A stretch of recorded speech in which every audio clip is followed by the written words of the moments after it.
आज गम्हा पूर्णिमा प्रभु बलभद्र जन्मतिथि। এই অবসରରେ ଶ୍ରୀମନ୍ଦିରରେ ଅନୁଷ୍ଠିତ ହେଉଛି ସ୍ୱତନ୍ତ୍ର ନୀତିକାନ୍ତି। ପ୍ରଭୁ ବଳଭଦ୍ର ଓ ଶ୍ରୀଜଗନ୍ନାଥଙ୍କ ହାତରେ ରାକ୍ଷୀ ବାନ୍ଧିଛନ୍ତି ଭଉଣୀ ସୁଭଦ୍ରା। ଆଜି ଶ୍ରୀମନ୍ଦିରରେ ମଧ୍ୟାହ୍ନ ଧୂପ ନୀତି ବଢ଼ିବା ପରେ ସର୍ବାଙ୍ଗ ଓ ନୂଆ ଲୁଗା ଲାଗି କରାଯିବା ସହ ମହାପ୍ରଭୁଙ୍କ ଶ୍ରୀହସ୍ତରେ ସିଂହାରୀ ସେବକମାନେ ପାଟରା ବିଶୋଇଙ୍କ ଦ୍ୱାରା ପ୍ରଦତ୍ତ 4ଟି ରାକ୍ଷୀ ଓ 4ଟି ଗୁଆମାଳ ବାନ୍ଧିଛନ୍ତି। स्वतंत्र भाव में निर्मित यह राखी अत्यंत आकर्षणीय होता बेले संसारर मंगल और सुरक्षा कामना करी मां सुभद्रा दुई भाई को राखी बांधी।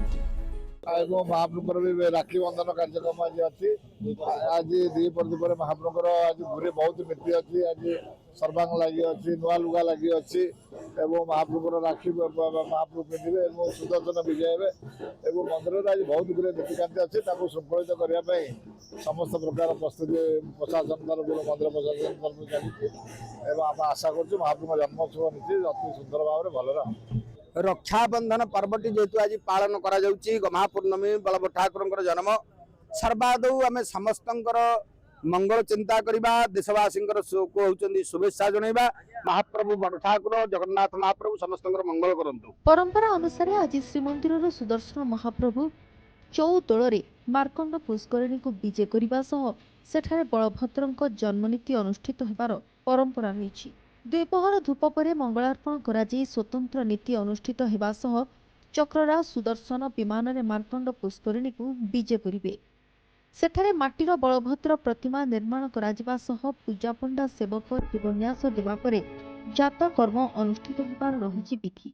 परे पंचोपचार शीतल मणही और वंदापना कराई बलभद्र माटी प्रतिमा को मार्कंड पुष्करिणी रे विसर्जन करा। यापर विमान बड़ू सेवक मैंने सुदर्शन को विमान में बसाई 4 आश्रम भ्रमण कराइबा परे श्रीमंदिर को प्रत्यावर्तन करेंगे।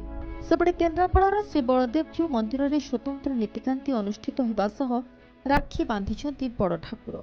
श्रीजीव मानक पहड़ खुलिबा परे मंगल आरती करा जाई परे स्नान नीति करा जाइथिला। प्रभु श्री बलदेवजू जन्मदिन पर दियो मानक नूतन वस्त्र पिंधा जाइथिला। श्रीक्षेत्र पुरी भौणी सुभद्रा पठाई राखी को बड़ भाई श्री बलदेवजू और सान भाई श्री जगन्नाथ पिंधि। मैं सब परिवार में हम लोग रहने वाले बलिया के हैं, लेकिन आए हम लोग अभी भोपाल से थे तो हम और भगवान का दर्शन करने का वो हुआ मन हुआ तो हम लोग चले आए यहाँ। भगवान का दर्शन किया, बड़े अच्छे से महाप्रभु का दर्शन मिला, ठाकुर का हमारे बहुत अच्छे से दर्शन हुआ। महाप्रभु हमको बहुत अच्छे से दिखे, बहुत अच्छे से दर्शन दिए।